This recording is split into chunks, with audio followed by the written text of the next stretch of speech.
A young slave called to fix the master's bed finds his wife waiting instead, a moment that would forever alter two lives in 1789 Alabama. In the shadows of a sprawling plantation, where one wrong step could mean death, a skilled carpenter named Elijah receives an order that sends chills down his spine. Report to the master's bedroom immediately. What begins as a simple repair task quickly transforms into a dangerous encounter where desire and survival collide behind closed doors. The choice he makes in the next few moments won't just test his courage. It will challenge everything he knows about freedom, power, and the human heart. Elijah's hands were his most prized possession. At just 22, his fingers could coax beauty from the roughest wood, transforming raw planks into intricate furniture that even the wealthiest white families in Alabama coveted.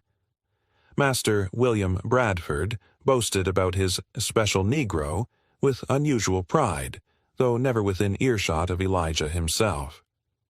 But on this sweltering July morning in 1789, Elijah's talented hands trembled as Overseer Jenkins delivered the message. "Master wants you at the big house. Something wrong with his bed?" The words hung in the humid air like a death sentence. "The big house?" Elijah repeated, his throat suddenly dry. Slaves were rarely summoned to the main quarters unless something had gone terribly wrong. Did I do something wrong?" Jenkins spat tobacco juice near Elijah's bare feet. "Ain't for me to say. Just get yourself up there before sundown. And boy," he added, his voice dropping to a menacing whisper, "you best remember your place when you're in there." As Elijah gathered his worn leather tool pouch, dread pooled in his stomach. Master William had been increasingly volatile since returning from Charleston 3 weeks prior. Just yesterday, he'd ordered 30 lashes for a field hand who'd dropped a basket of cotton. What fury might await in the master's private chambers? The walk from the workshop to the plantation house stretched before him like a journey to the gallows. Each step brought him closer to the forbidden world of white luxury, a world where slaves entered only to serve, never to linger. The massive white columns of the Bradford estate loomed against the azure sky, beautiful and terrifying. What awaited Elijah behind that heavy oak door would forever alter the course of his life. The floorboards creaked beneath Elijah's feet as he climbed the grand staircase, each step a betrayal announcing his presence. The second floor of the Bradford mansion was a foreign country to him, a place of whispered legends among the slaves. Some said Master William kept treasures from Europe in locked rooms. Others spoke of punishments delivered behind closed doors that were too terrible to name. The air up here smelled different, lavender and beeswax instead of the earthy scents of the quarters. Elijah paused before the master's bedroom door, his heart hammering against his ribs. Through the polished wood, he could hear the faint rustling of fabric. He adjusted the worn leather tool pouch at his side, a small comfort in this forbidden territory. The corridor stretched empty in both directions, adorned with paintings of stern-faced Bradford ancestors who seemed to watch him with suspicious eyes. He knocked softly, praying that perhaps the master had forgotten his summons. "Enter." The voice that responded was not the booming command of Master William, but something softer, higher, a woman's voice that carried both authority and a strange hesitancy.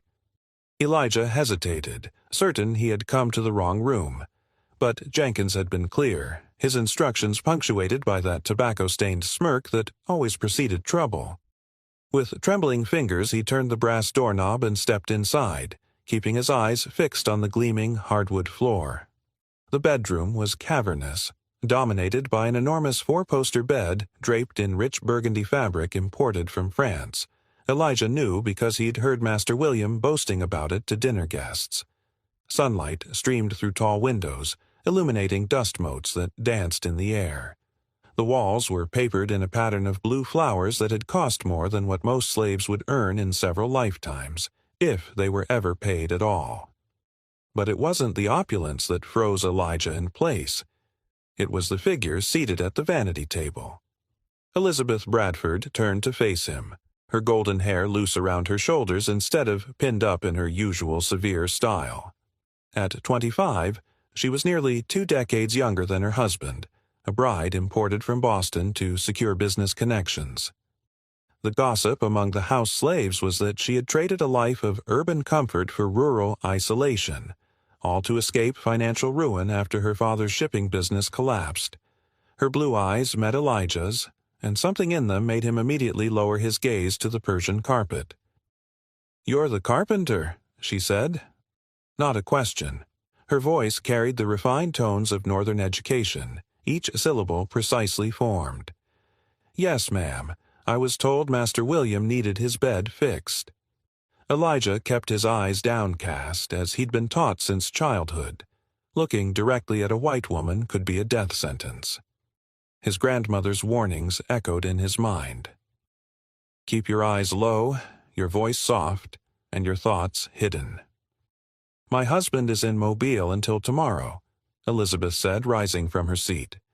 Her dress whispered against the floor as she moved closer, pale blue silk that caught the light with each step. The scent of rosewater enveloped him. "I sent for you." Confusion washed over Elijah. He clutched his tool pouch tighter, the familiar shapes of his chisels and planes pressing against his palm through the leather. He risked a glance upward, catching sight of her delicate collarbones before returning his gaze to the floor. "The bed needs fixing, ma'am." A small smile played at the corner of Elizabeth's mouth. "The bed is perfectly fine." The realization dawned slowly, then all at once. There was no broken furniture, no Master William. Only this woman who had deliberately summoned him to her private chambers, an act that could get him killed if discovered. Sweat beaded on his forehead despite the cooling breeze from the open window. "I've been watching you, Elijah," she said, his name sounding foreign in her refined accent. "The way you work with your hands, the things you create." She gestured toward a small side table near the window, one he had crafted the previous winter, with intricate carvings of magnolia blossoms along its edges. Elijah's mouth went dry. Every instinct screamed for him to flee, yet his feet remained rooted to the spot. Running would only guarantee punishment. Staying might be worse. He thought of James, a young stable hand who had been sold south after being found alone with the daughter of a neighboring plantation owner. The girl had claimed assault, though everyone knew she had pursued him relentlessly. "Ma'am, I should—" "Stay," she interrupted, her voice suddenly vulnerable. "Please, I just want to talk. Is that so terrible?" But Elizabeth's request had nothing to do with carpentry, and everything to do with the hunger that neither plantation life nor her cold marriage could satisfy. She moved to the window, gazing out at the cotton fields that stretched to the horizon. The same fields where Elijah would be working if his talent hadn't saved him from the backbreaking labor that claimed so many lives. "Do you know what it's like," she said softly, "to be property? To be owned?" The question hung in the air between them, dangerous and unexpected. Elijah remained silent, unsure if it was a trap. Of course he knew. Every moment of his existence was defined by that reality. She turned to face him again, something like shame flickering across her features. "That was thoughtless of me. Of course you do." She twisted a gold ring on her finger, not her wedding band, but something smaller, more delicate. "When I married William, my father signed over everything I was and everything I had. By law, I exist only as an extension of my husband." Elijah shifted uncomfortably. What game was this woman playing? White women, especially the wives of plantation owners, were to be feared perhaps even more than their husbands. They could destroy a slave with a single accusation. "You make beautiful things with your hands," she continued, moving toward a writing desk where several sketches were spread out. "I've seen your work all over this house. The cradle you built for the miller's baby. The cabinet in the study." She lifted one of the papers. "I draw, or I used to, before William decided it was a waste of time." She held out the sketch, a rendering of the gardens behind the house, surprisingly skilled. Elijah didn't move to take it. "You're afraid of me," Elizabeth said, lowering the drawing. "You should be, but not for the reasons you think." Outside, a bell rang in the distance, signaling the midday meal for the field hands. The sound seemed to come from another world entirely. "Ma'am, if there's no carpentry to be done, I should return to the workshop." Elijah finally found his voice, though it emerged as little more than a whisper. Elizabeth stepped closer, close enough that he could see a small scar above her eyebrow, partially hidden by a strand of golden hair. "What if I told you I could help you, that I know about the papers you keep hidden in your mattress?" Elijah's blood turned to ice. The forged travel documents that he'd been working on for months, planning an escape north, how could she possibly know? His life was forfeit if Master William discovered them. "I don't know what you mean, ma'am," he managed, though his face surely betrayed him. "I think you do."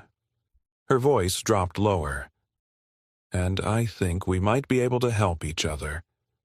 A heavy silence filled the room, broken only by the distant sounds of the plantation. A horse's neigh, the rhythmic chopping of wood, the overseer's voice barking orders at field hands returning from the morning harvest. Through the open window came the sweet scent of magnolias mixed with the earthy smell of freshly tilled soil. Elijah's mind raced with terrifying possibilities. If Elizabeth Bradford knew about his hidden papers, his life hung by the thinnest thread. One word from her to Master William would mean torture, likely death, or worse, being sold down to the sugar plantations of Louisiana where few slaves survived more than a few years. "I don't understand what you want from me," Elijah finally said, his voice barely audible. He studied the intricate pattern of the carpet beneath his feet, anything to avoid meeting her gaze. The Persian rug's elaborate designs reminded him of the stories his grandmother used to tell about their ancestral homeland across the ocean, a place of proud warriors and ancient kingdoms that seemed as distant as the moon. Elizabeth moved to the door, her silk skirts rustling like leaves in autumn. She checked that it was firmly closed before turning the key in the lock. The soft click echoed like a gunshot in Elijah's ears. Trapped. She returned to stand before him, close enough that he could smell the lavender water in her hair and see the fine stitching on her bodice.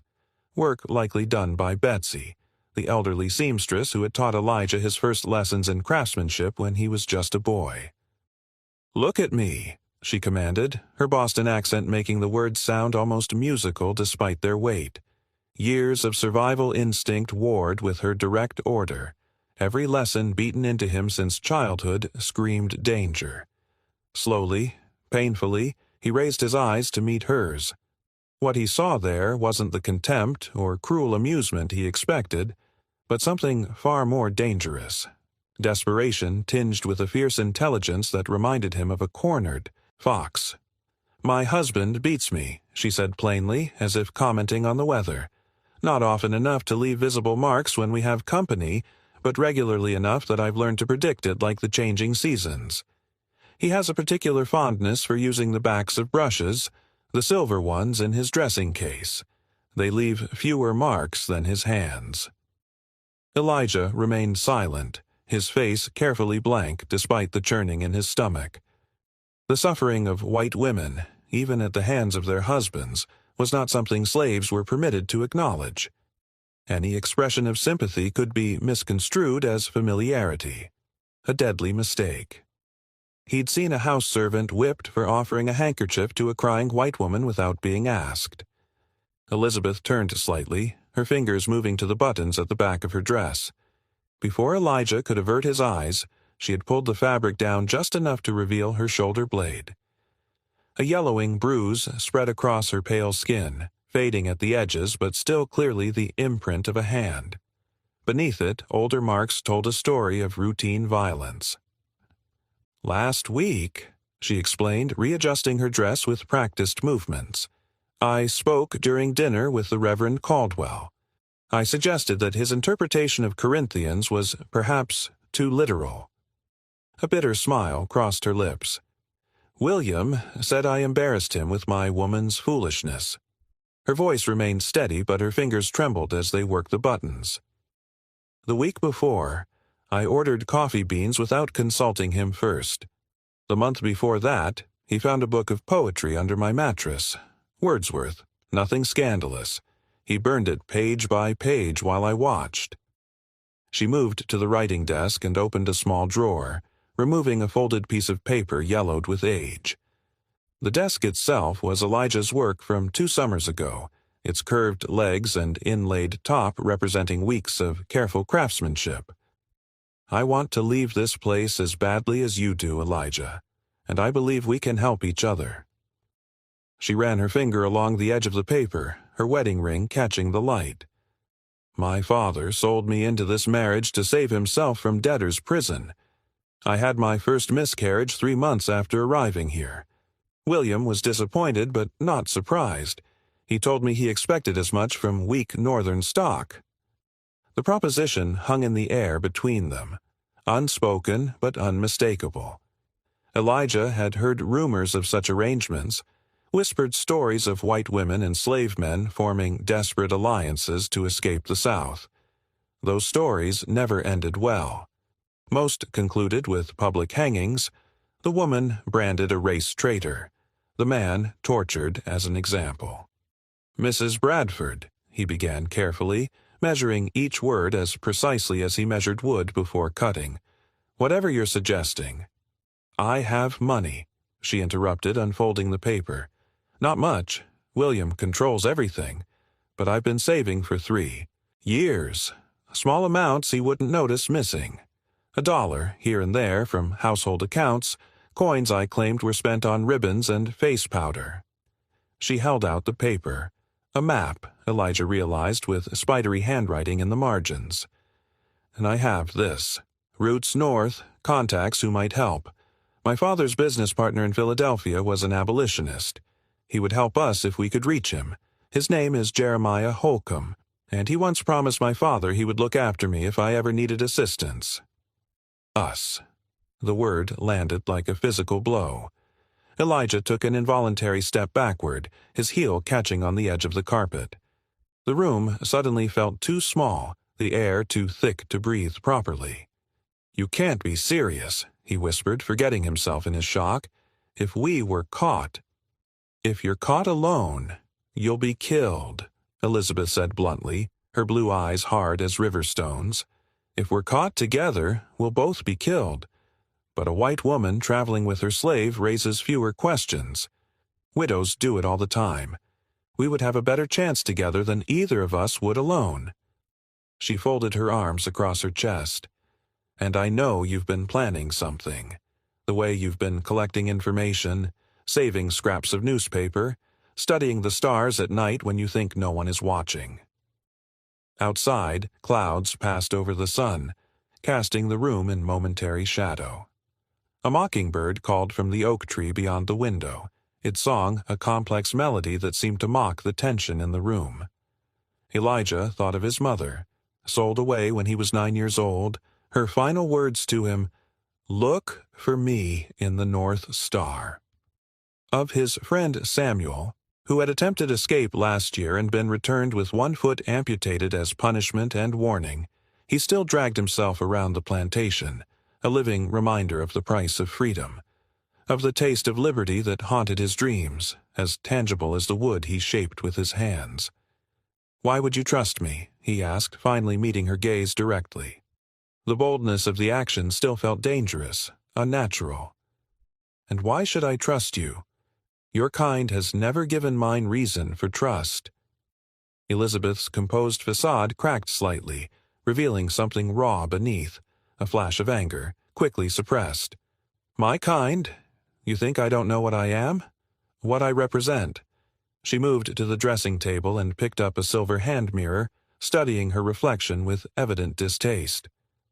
"I see this face every morning, and know what it means to people who look like you. I know the privilege it carries and the suffering it has caused." She set the mirror down with a sharp click. "I'm not asking you to trust me because I'm good or righteous. I've been complicit in this system every day I've lived here. Every meal I've eaten was grown and prepared by enslaved hands. Every stitch in my clothing represents someone else's stolen labor." She gestured around the opulent room. "All of this is built on blood." Her honesty was more disarming than any plea could have been. Elijah had never heard a white person speak this way, acknowledging the brutal reality that underpinned their comfortable existence. "I'm asking you to trust that I want to escape badly enough to risk everything," she continued, her voice dropping to a near whisper. "And that I'm smart enough to know I can't do it alone. I need you, Elijah. Your knowledge, your strength, your planning. And you need what I can provide: money, documentation, and the protection of appearing to be property traveling with its owner." She moved to the window, peering out at the expanse of the plantation. From this vantage point, the geometric precision of the cotton fields stretched to the horizon, each row representing countless hours of backbreaking labor. In the distance, tiny figures bent and straightened under the watchful eye of mounted overseers. "William returns tomorrow evening from Mobile. I've arranged for Jenkins to send you to repair the gazebo on the east grounds in the morning. The lattice work has come loose again after the storm last week. I'll come to sketch the gardens, as I sometimes do. We can speak more then." She turned back to him, a strand of golden hair falling across her face. "Unless you've already decided." Elijah's hand tightened around his tool pouch, feeling the familiar shapes of his chisels and planes through the worn leather. Every instinct warned him this was a trap, or at best a doomed plan born of a white woman's naive desperation. Yet the promise of freedom pulled at him like a physical force, and if she truly knew about his papers, his plans were already compromised. "I haven't decided anything," he said carefully, his voice steady despite the storm of emotions beneath. "And I have work waiting for me in the workshop. Master William wanted a new cradle for the Petersons' expected child." The mention of the cradle, another child to be born into the system of ownership and brutality, hung between them. Elizabeth nodded, moving to unlock the door. As she turned the key, she spoke without looking at him. "My father sold me to pay his debts. Your mother was sold to pay for the east wing of this house. Different prices, same transaction." She opened the door a crack, checking the hallway was empty. "Think about it, Elijah. We could help each other become people again, not property." As Elijah stepped into the hallway, his mind swirled with contradictions. The floorboards that had creaked on his way up now seemed to groan beneath the weight of the choice before him. The woman behind him represented everything he had been taught to fear and obey. She was part of the system that enslaved him, that had torn his family apart, that reduced human beings to entries in an account book. Yet her words had struck a chord that resonated through his carefully constructed defenses. "Until tomorrow, then," Elizabeth said, her voice returning to the detached tone of mistress to slave as a housemaid passed by with an armful of linens. Elijah nodded respectfully, eyes downcast once more. "Yes, ma'am. I'll see to the gazebo first thing." The maid, Luella, a girl no more than 15 who had arrived at the plantation just last month, glanced at him curiously but kept walking. Another pair of eyes that might have witnessed something, another potential complication. In this place, walls had ears and shadows had eyes. As he descended the grand staircase, each step took him further from the strange encounter but not from the choice that now loomed before him. The portraits of Bradford ancestors seemed to watch him with suspicious eyes, as if they could read his thoughts and see the dangerous seed that Elizabeth had planted there. By the front door, Jenkins waited, tobacco juice staining his unkempt beard. "Took you long enough," he sneered. "What was it, boy? Bed needs special attention?" His implication was clear, a crude joke at Elijah's expense. The mistress wanted to know about wood for a new drawing table. Elijah lied smoothly, his face revealing nothing. Years of hiding his true thoughts had made him skilled at such deceptions.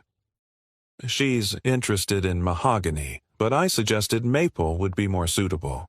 Jenkins spat on the polished floor. "Fancy ideas for a fancy house, nigger. Get back to your shop before I find you some real work to do."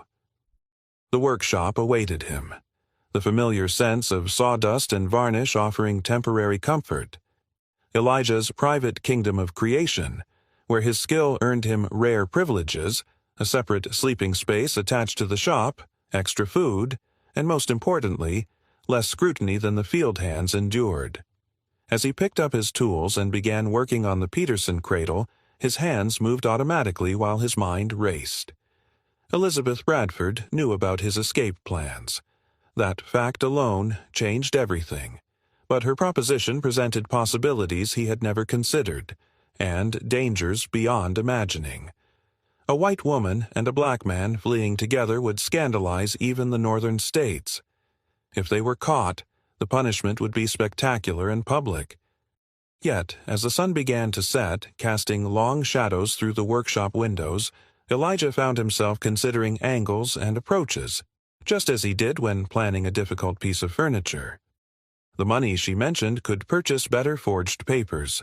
Her status could deflect certain questions. The Philadelphia connection might provide sanctuary that would otherwise be closed to him alone. As he carefully sanded the cradle's rockers, Elijah knew that nothing would ever be the same again. He had entered the Bradford mansion as a slave with secret hopes of freedom. He had left as a man forced to make an impossible choice, one that would determine not just his fate, but Elizabeth Bradford's as well. That night, as crickets sang outside his window and the distant sound of slaves singing in the quarters drifted on the warm air, Elijah removed the loose floorboard beneath his bed. The bundle of papers, crude maps, newspaper clippings about northern states, carefully hoarded information about safe houses, seemed childishly inadequate now compared to what Elizabeth offered. But they represented years of patient planning, of hope maintained against crushing reality. By the time dawn broke over the cotton fields, Elijah had made his decision. Whether it would lead to freedom or to his death remained to be seen. But for the first time since his mother had been taken away, he allowed himself to imagine a life beyond the boundaries of the Bradford plantation, a life where his hands might create beauty for himself, not for his masters. Morning arrived with a symphony of plantation sounds, roosters crowing, the cookhouse bell ringing, the distant shouts of the overseer organizing field hands for the day's labor. Elijah had barely slept. The conversation with Elizabeth Bradford had replayed in his mind throughout the night, each word examined from every angle like a piece of wood being tested for hidden flaws. He rose before sunrise, splashing cold water on his face from the small basin in his workshop quarters. This private space, a luxury unimaginable to most slaves, was both privilege and prison. Master William had granted it to keep his valuable carpenter close to his tools and projects, not out of any kindness. Still, the solitude had allowed Elijah to plan, to dream, to maintain the fragile kernel of selfhood that slavery sought to destroy.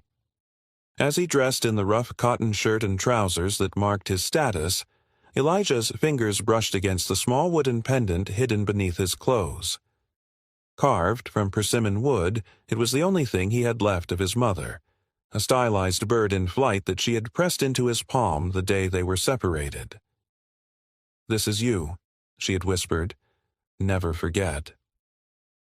The eastern sky was just beginning to lighten when Elijah gathered his tools for the gazebo repair. He moved with deliberate calm, nodding respectfully to the house slaves already busy with morning chores. Inside, he could hear Cook banging pots in the kitchen, preparing breakfast for the family.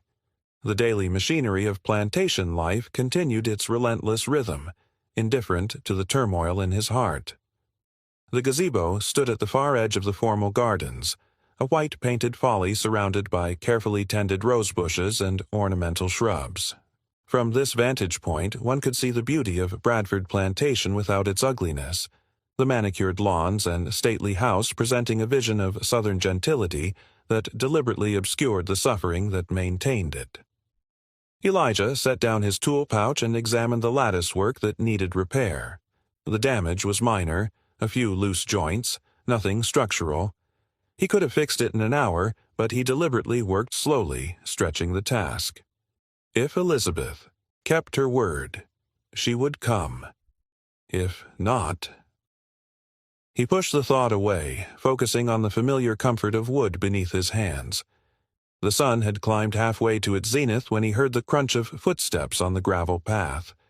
Elijah didn't look up, continuing his methodical work on the lattice. Only when a shadow fell across his hands did he pause, still not raising his eyes. "The gazebo looks much improved already," Elizabeth said, her voice carrying the artificial brightness used for public conversations between mistress and slave. "You're very skilled, Elijah."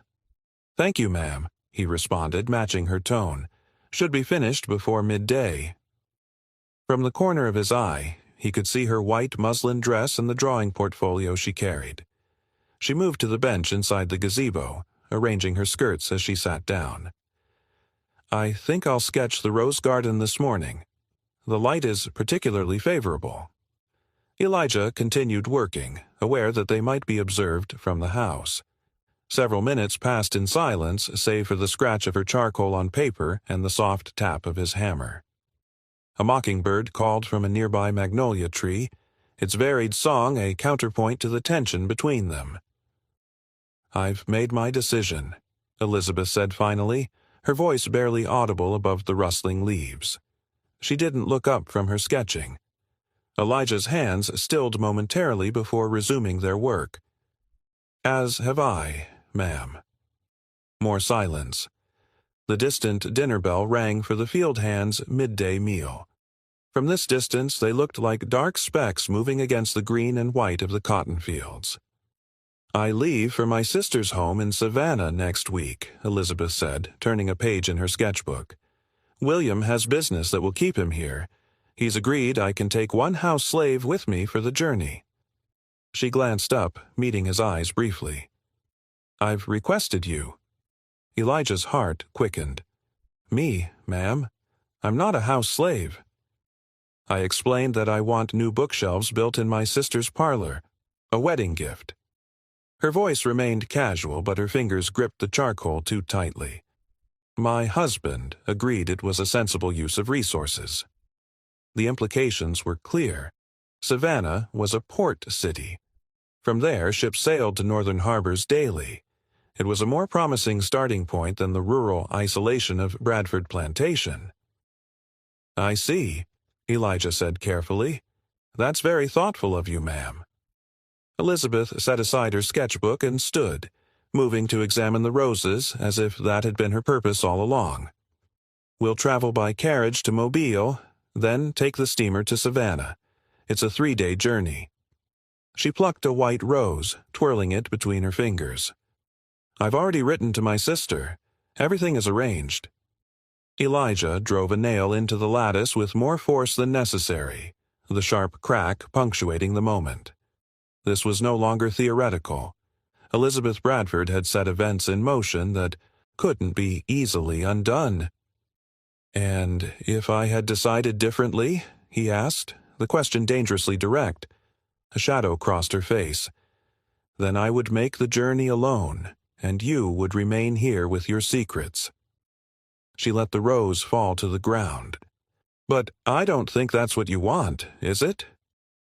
Before he could answer, voices approached along the garden path. Elizabeth immediately stepped away from the gazebo, her posture straightening, her expression transforming into the placid mask of a plantation mistress. Luella, the young housemaid, appeared around the hedge, accompanied by Jenkins. The overseer's perpetual scowl deepened when he saw Elijah and Elizabeth in conversation. "Beggin' your pardon, Mrs. Bradford," Jenkins said, touching his hat. "Cook sent word that your luncheon is prepared." "Thank you, Jenkins." Elizabeth's voice was cool, distant. "I've been reviewing Elijah's work on the gazebo. Please ensure he has time to complete it properly before assigning him other tasks." Jenkins' eyes narrowed slightly. "Of course, ma'am. Though Master William did mention wanting work started on that new smokehouse before he returns." "The gazebo takes priority," Elizabeth said firmly. My husband specifically mentioned it before he left. The lie came easily to her lips, her blue eyes meeting Jenkins without wavering. The overseer nodded reluctantly. "As you wish, ma'am." He shot Elijah a suspicious glance before escorting Elizabeth back toward the house, Luella trailing behind them with the drawing portfolio. Alone again, Elijah exhaled slowly, tension draining from his shoulders. The conversation had confirmed what he already knew. Elizabeth Bradford was either his best hope for freedom or the architect of his destruction. There was no middle ground. As he gathered his tools to break for his own meager midday meal, Elijah noticed the white rose Elizabeth had dropped. He picked it up, its petals soft against his calloused fingers. Beauty cultivated by slave labor, enjoyed by those who owned both the land and the people who worked it. He tucked the flower into his tool pouch, a reminder of the contradictions embodied in the woman who offered him both danger and hope. The afternoon passed in a blur of work and watchfulness. Elijah completed the gazebo repairs and returned to his workshop, where he began preparing wood for the bookshelves that would serve as his cover for the journey to Savannah. Each plank he planed smooth brought him closer to the moment of truth. As dusk fell, a soft knock at the workshop door startled him from his thoughts. Luella stood there, her young face solemn in the fading light. "Mistress sent this for you," she said, holding out a small parcel wrapped in plain brown paper. "Said its measurements for the bookshelves." Her eyes, too, knowing for her years, studied his face. "You be careful, Elijah. Jenkins been watching you since this morning." Before he could respond, she was gone, disappearing into the gathering darkness like a shadow. Elijah closed the door and carefully unwrapped the parcel. Inside was a small leather pouch containing several gold coins, more money than he had ever held, and a folded note in Elizabeth's elegant handwriting. "For papers in Mobile. Memorize the address and burn this note. 7 days until we depart. Tell no one." Beneath these instructions was an address in Mobile and another in Philadelphia. Jeremiah Holcomb, her father's business partner, the man who might help them if they made it north. Elijah read the note 3 times, committing the information to memory, then held it to the flame of his workshop lantern. The paper curled and blackened, the words disappearing into ash. He scattered the remains in the wood shavings on the floor and concealed the money pouch in the secret compartment he had built into his workbench. 7 days. In 1 week, he would either be on his way to freedom or facing consequences too terrible to contemplate. The thought should have terrified him, but instead, Elijah felt a strange calm settle over him. After years of cautious planning and silent endurance, the moment of action had finally arrived.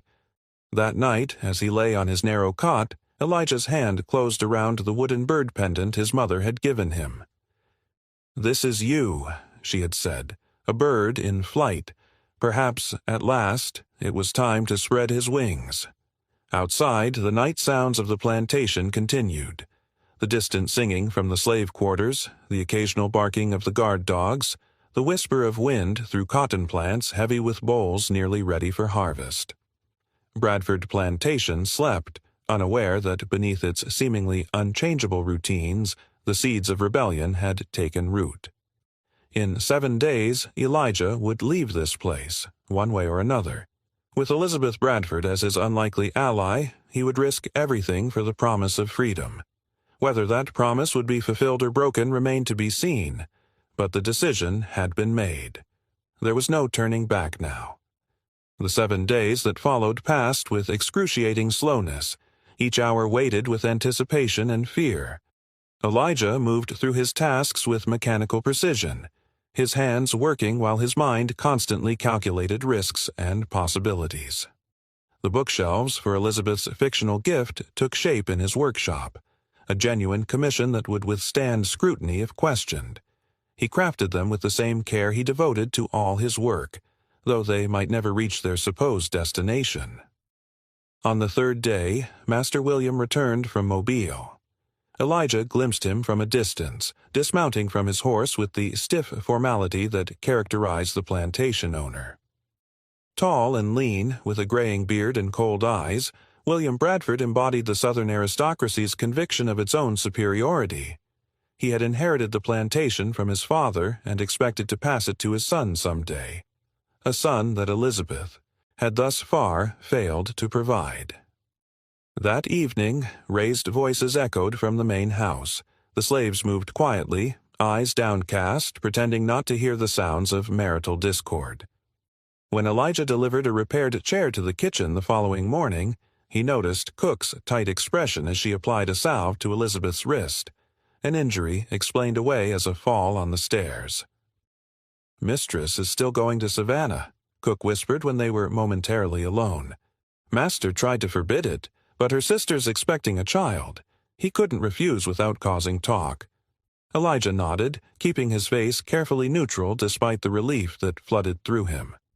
"The bookshelves will be ready in time," he said, as if that were his only concern. Cook studied him with shrewd eyes that had witnessed decades of plantation life. At 60, she was the oldest slave at Bradford, her position in the kitchen earned through years of service and the leverage of being the only one who could prepare Master William's food exactly as he liked it. "You watch yourself in Savannah," she said, her voice barely audible over the bubbling pots. "That city has eyes everywhere, and Mistress Bradford isn't as clever as she thinks she is." The comment sent a chill through Elijah. Did Cook know something? Or was this just the general wariness of an old woman who had seen too many slaves punished for stepping out of line? He mumbled his thanks for the warning and returned to his workshop, the interaction adding another layer of anxiety to his already burdened mind. On the 5th day, Jenkins appeared at the workshop door, his perpetual scowl deepened by suspicion. "Master wants to see the bookshelves," he announced without preamble. "Says if you're to be away from the plantation for weeks, he wants to make sure you're not wasting time." Elijah gestured to the half-completed project.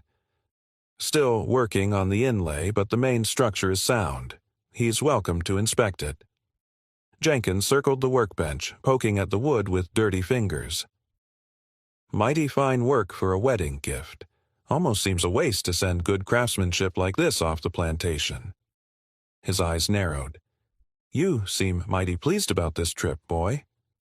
"Never been to Savannah," Elijah replied, keeping his tone respectful but not subservient. His position as the plantation's skilled carpenter afforded him a slightly different relationship with the overseer than the field hands experienced. "Heard they have different techniques there. Might learn something useful to bring back." Jenkins spat tobacco juice onto the workshop floor. "Just remember where you belong, carpenter. Savannah's full of ideas that don't sit well with how things are done here. Master William's being generous letting you go at all." After Jenkins left, Elijah wiped the tobacco stain from the floor, his jaw tight with suppressed anger. The overseer's warning was clear. Any perceived attempt to escape would be met with the harshest consequences. Yet it also confirmed that the journey itself wasn't under suspicion. The plan was still viable. That night, Elijah carefully reviewed his preparations. The money Elizabeth had provided was sewn into the lining of his jacket. He had memorized the addresses in Mobile and Philadelphia, along with the names of contacts along the Underground Railroad that he had gathered over years of patient listening and cautious questioning. His few personal possessions, the wooden bird pendant, a small knife, and extra shirt, were bundled and hidden in the completed bookshelves, concealed in a false bottom he had built into one of the drawers. On the 6th day, a thunderstorm swept across the plantation, the rain so heavy it forced even the field hands to seek shelter. Lightning split the sky, and thunder shook the workshop windows. Elijah found himself remembering his grandmother's stories about storms being the voices of ancestors, trying to communicate across the divide between the living and the dead. What would his ancestors think of his plan? To flee with a white woman, the wife of his owner no less, was a risk beyond imagining. As if summoned by his thoughts, Elizabeth appeared at his workshop door, soaked from the brief dash from the main house. Without a word, Elijah handed her a clean cloth to dry her face. They had not spoken privately since their conversation in the gazebo, maintaining the careful distance required by their respective positions. "Everything is arranged," she said quietly, glancing toward the door to ensure they weren't overheard. "We leave tomorrow at first light. William will be visiting the Henderson plantation and won't return until evening." She twisted her wedding ring nervously. "The papers you'll need are in Mobile. My contact will meet us near the docks. Look for a man with a red handkerchief." Elijah nodded, absorbing the information. "The bookshelves are ready. I've built in some hidden compartments. They might be useful." He hesitated, then asked the question that had been troubling him. "What about after Savannah? Have you considered what happens next?" Elizabeth's blue eyes met his, uncertainty flickering across her face. "We'll take passage on a ship bound for New York. I have funds enough for that. After—" She trailed off, the reality of their situation momentarily overwhelming her carefully constructed plans. "After that, we'll need to separate. A white woman and a black man traveling together will draw too much attention, even in the North." The practical truth of her statement hung between them. Whatever temporary alliance they formed, the world would not allow it to continue indefinitely. Slavery might be abolished in northern states, but prejudice remained a powerful force. "I understand," Elijah said, though part of him wondered if she truly comprehended what awaited him even in freedom. A black man alone in the North would face challenges she could scarcely imagine. Elizabeth seemed about to say more when voices approached outside. She quickly moved away, adopting the posture of a mistress inspecting a slave's work. The workshop door opened to reveal Master William himself, accompanied by Jenkins. "My dear, what are you doing out in this weather?" William's voice carried the artificial concern of a man performing husbandly duties for an audience. His cold eyes assessed the situation, looking for impropriety. "I wanted to see the bookshelves for Catherine," Elizabeth replied smoothly. "Since we leave tomorrow, I thought I should ensure they meet my expectations." William turned his attention to the completed project, running a manicured hand over the polished surface. "Fine craftsmanship, as always, Elijah. You've been a worthwhile investment." He spoke as if Elijah were a tool rather than a person. "I trust you understand the privilege of accompanying Mrs. Bradford to Savannah?" "Yes, Master William," Elijah responded, lowering his eyes in the expected gesture of submission. "I'm grateful for the opportunity." William nodded, satisfied with this display of proper deference. "You'll return with Mrs. Bradford in 3 weeks' time. Any deviation from this plan will result in severe consequences. I've instructed Jenkins to provide you with travel papers that must be presented to authorities in both Mobile and Savannah." The mention of official papers sent a jolt of alarm through Elijah. Such documents would identify him as Bradford property, making any escape attempt infinitely more dangerous. "Thank you, husband," Elizabeth said, her voice betraying no emotion. "I'm sure everything will proceed exactly as planned." As the Bradfords left the workshop, William's hand possessively at his wife's elbow, Elijah felt a moment of doubt so powerful it nearly overwhelmed him. Were they foolish to attempt this? The obstacles seemed insurmountable. Official papers, the watchful eyes of authorities, the fundamental danger of a white woman and a black man fleeing together. Yet, as the storm gradually subsided, leaving behind the fresh, clean scent of rain-washed earth, Elijah's resolve returned. Tomorrow would bring either the first step toward freedom or the beginning of the end. Either way, the die was cast. That evening, as darkness settled over the plantation, Elijah walked to the edge of the cotton fields. The wet leaves glistened in the moonlight, the rows stretching toward the horizon like the bars of an enormous cage. He had spent his entire life within these boundaries, his world confined to what could be seen from this vantage point. Tomorrow, that would change. For better or worse, he would leave Bradford Plantation behind. The thought filled him with equal measures of terror and exhilaration. As he turned back toward his workshop, Elijah noticed a small figure sitting on the steps of the slave quarters. Old Moses, the plantation's eldest inhabitant, whose age was so advanced that even Master William had ceased assigning him work. The ancient man beckoned, and Elijah approached respectfully. "Heard you're leaving tomorrow," Moses said, his voice cracked with age but his eyes still sharp. "Going to Savannah with the mistress." Elijah nodded, wondering how much the old man knew or suspected. Moses reached into his tattered shirt and withdrew something wrapped in a piece of faded cloth. "My grandmother gave me this, back when I was just a boy. Said it would lead me home someday." He unwrapped the cloth to reveal a crude compass, its face yellowed with age. "Never found my way home, but maybe you will." He pressed the compass into Elijah's hand, closing gnarled fingers around it. "North is freedom, boy. Remember that when the path gets dark." Elijah stared at the old man, speechless at this unexpected gift, and the implicit blessing it represented. Moses had been born into slavery and would die in slavery. Yet here he was, passing on perhaps his most precious possession to aid another's escape. "I can't take this," Elijah began, but Moses shook his head firmly. "You can, and you will. My journey's nearly done. Yours is just beginning." The old man's eyes held a knowing look that suggested he understood far more than he was saying. "Go with God, Elijah, and don't look back." With those words, Moses rose shakily to his feet and shuffled back into the slave quarters, leaving Elijah holding the compass, a talisman of hope passed down through generations of bondage.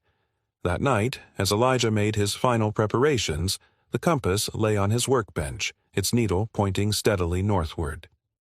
Tomorrow would bring the dawn of a new day, and perhaps, if fortune favored them, the first steps on the long road to freedom. Dawn broke with a thin mist clinging to the fields, shrouding Bradford Plantation in ghostly white. Elijah had been awake for hours, too restless for sleep, his few possessions already packed and hidden within the false compartment of the bookshelves. He dressed with care in his cleanest shirt, still rough cotton, but without the patches and stains of daily labor. Today he would travel as Mrs. Bradford's attendant, and appearances mattered. The compass from old Moses rested in his pocket, a constant reminder of the direction they must ultimately take. North, toward freedom, if they survived the journey ahead. As the first golden rays of sunlight pierced the mist, Elijah carried the completed bookshelves to the front of the main house. The plantation was already stirring, house slaves preparing breakfast, field hands making their way to the day's labor, Jenkins barking orders from the stable yard. An ordinary morning that belied the extraordinary risk Elijah was about to take. Master William emerged onto the front porch, dressed for riding. His cold eyes surveyed Elijah and the bookshelves with equal dispassion. "Jenkins has your papers," he said without preamble. "You're to present them to any authority who asks, both in Mobile and Savannah. They identify you as Bradford property, temporarily in service to my wife." His gaze sharpened. "Any deviation from your assigned duties will result in consequences I trust I need not elaborate upon." "Yes, Master William," Elijah replied, eyes appropriately lowered. "I understand." William nodded, satisfied with this display of submission. "My wife's sister and her husband know to keep you occupied with appropriate tasks. You're not to wander Savannah unaccompanied or speak to other slaves without permission." The restrictions were standard, the same cautions given whenever a slave traveled beyond plantation boundaries.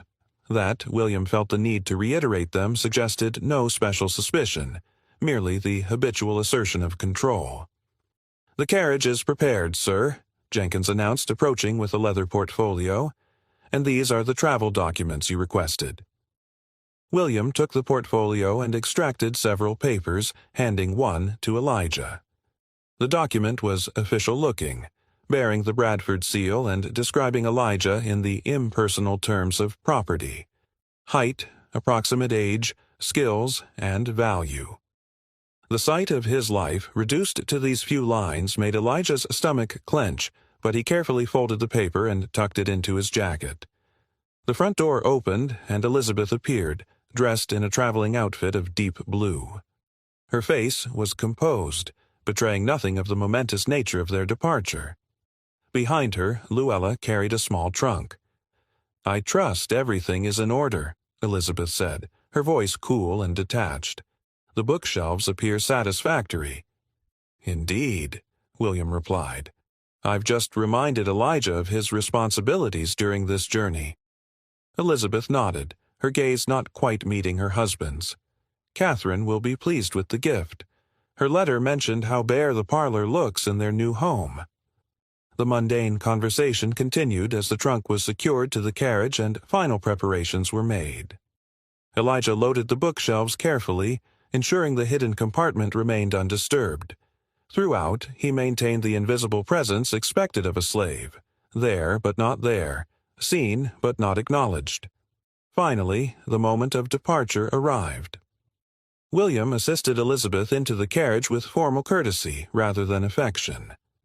Their marriage, Elijah had long observed, was a business arrangement maintained by mutual obligation rather than love. "Safe travels, my dear," William said, stepping back as Jenkins handed Elizabeth the remaining travel documents.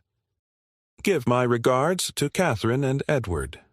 "Of course," Elizabeth replied. Her hand, Elijah noticed, did not tremble as she arranged her skirts, a testament to her self-control, or perhaps to the relief she felt at leaving, even temporarily, her husband's domain. William's attention turned to Elijah, who stood waiting for permission to board the carriage. "Remember your place, Carpenter. You represent Bradford Plantation in your conduct."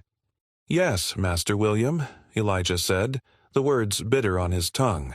They might be the last he ever spoke to the man who had owned him since birth. With a final nod, William stepped away.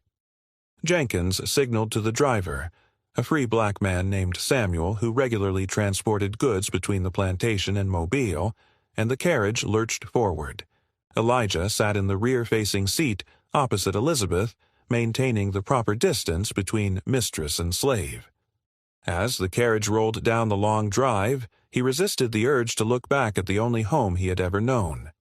Instead, his gaze remained fixed on the road ahead, each turn of the wheels carrying them closer to possibility. They traveled in silence until the plantation disappeared from view. Only then did Elizabeth's rigid posture relax slightly, though her eyes remained watchful. "The driver," she said quietly. "How well do you know him?" "Samuel is trustworthy," Elijah replied, keeping his voice low. "But he has a family. He won't risk them by becoming involved in anything questionable." Elizabeth nodded, understanding the unspoken warning. Their conversation must remain circumspect until they reached Mobile. Even then, they would need to maintain their respective roles until they could implement the next phase of their plan. The journey to Mobile normally took a full day, the carriage stopping at designated waypoints where travelers could rest and change horses. Today, however, the roads were muddy from recent rains, slowing their progress. By mid-afternoon, dark clouds gathered on the horizon, promising more bad weather. "We'll not reach Mobile before nightfall," Samuel called back as the first raindrops began to fall. "There's an inn about 5 miles ahead where we can shelter for the night." Elizabeth frowned, this delay clearly not part of her careful planning. "Is there no way to continue? I have a steamship passage reserved for tomorrow morning." Samuel shook his head. "Roads ahead are worse than these, ma'am, and traveling after dark in this weather would be dangerous." The unspoken concern hung between them. An overnight stay meant additional scrutiny, another set of eyes to observe them, another potential complication. But there was no alternative. The inn, when they reached it, was a 2-story structure set back from the road, its windows glowing with welcoming lamplight. Several other carriages were already drawn up in the yard, indicating a full house. Samuel helped Elizabeth down while Elijah unloaded the small trunk she would need for the night. Inside, the innkeeper, a florid-faced man with suspicious eyes, looked Elizabeth up and down before offering a perfunctory bow. "Mrs. Bradford, isn't it? William Bradford's wife from over near Tuscaloosa." Elizabeth's spine stiffened at this immediate recognition. "Yes, I'm traveling to visit my sister in Savannah." The innkeeper nodded, his gaze shifting to Elijah.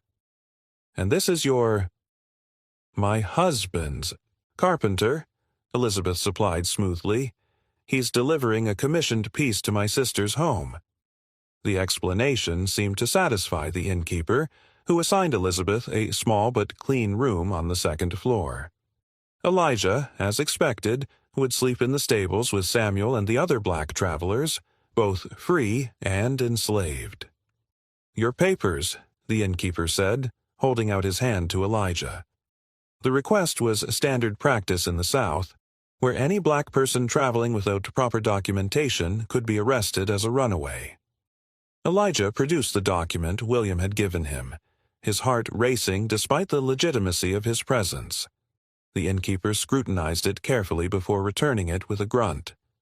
"Be at your mistress's service at first light," he instructed, "and stay clear of the main house otherwise." The stables were crowded with travelers' horses and the black men who served as drivers, grooms, and personal attendants. Elijah found a relatively clean patch of hay in one corner, spreading his jacket to create a makeshift bed. Samuel nodded to him from across the stable, where he was tending to their horses. "Strange business. You going to Savannah?" Samuel commented when he finished his tasks. "Master William doesn't usually let his skilled workers off the plantation."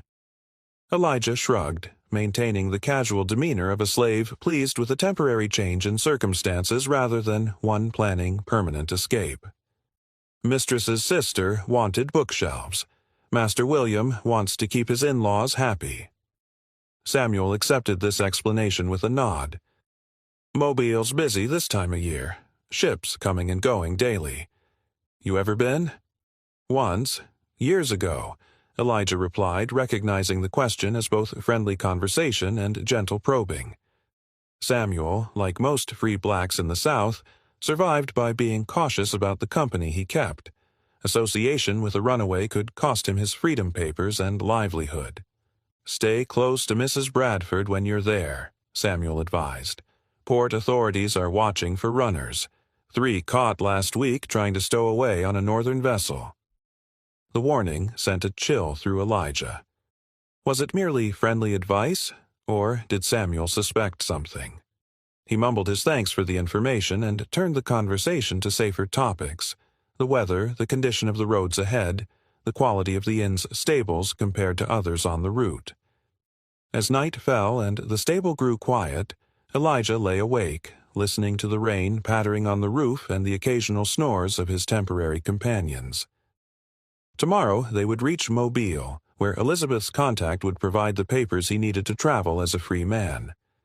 From there, they would board the steamship to Savannah, the first major step in their journey north. So much could go wrong. The contact might not appear. The papers might be recognized as forgeries. Elizabeth's resolve might falter at the crucial moment. Or his own courage might fail him when freedom finally seemed within reach. Elijah's hand closed around the compass in his pocket. North. Always north. Old Moses's parting gift seemed to pulse with purpose in the darkness, a talisman connecting him to generations of slaves who had dreamed of freedom but never tasted it. "Not looking back," Elijah whispered to himself, repeating Moses's final words to him. Whatever happened tomorrow, there could be no return to Bradford Plantation. The die was cast the moment he agreed to Elizabeth's proposition. Freedom or death, those were the only possibilities that remained. With that stark reality firmly fixed in his mind, Elijah finally drifted into uneasy sleep, his dreams filled with running figures, pursuing hounds, and a distant shoreline that remained forever just beyond reach. Morning arrived with clearing skies and renewed urgency. Elijah was already awake and preparing the carriage when Elizabeth emerged from the inn, her face pale but determined. They exchanged no words beyond those necessary for the journey's continuation, both acutely aware of the watchful eyes of the innkeeper and other travelers. As Samuel guided the carriage back onto the main road, Elijah felt a strange lightness despite the dangers ahead. Each mile took him further from the place of his bondage, each turn of the wheels bringing him closer to the possibility of a life determined by his own choices rather than a master's whims. By midday, the distant spires of Mobile appeared on the horizon, the busy port city representing both opportunity and peril. Elijah's hand once again found the compass in his pocket, its needle pointing steadily northward, toward freedom, toward hope, toward a future he could barely imagine, but was willing to risk everything to claim.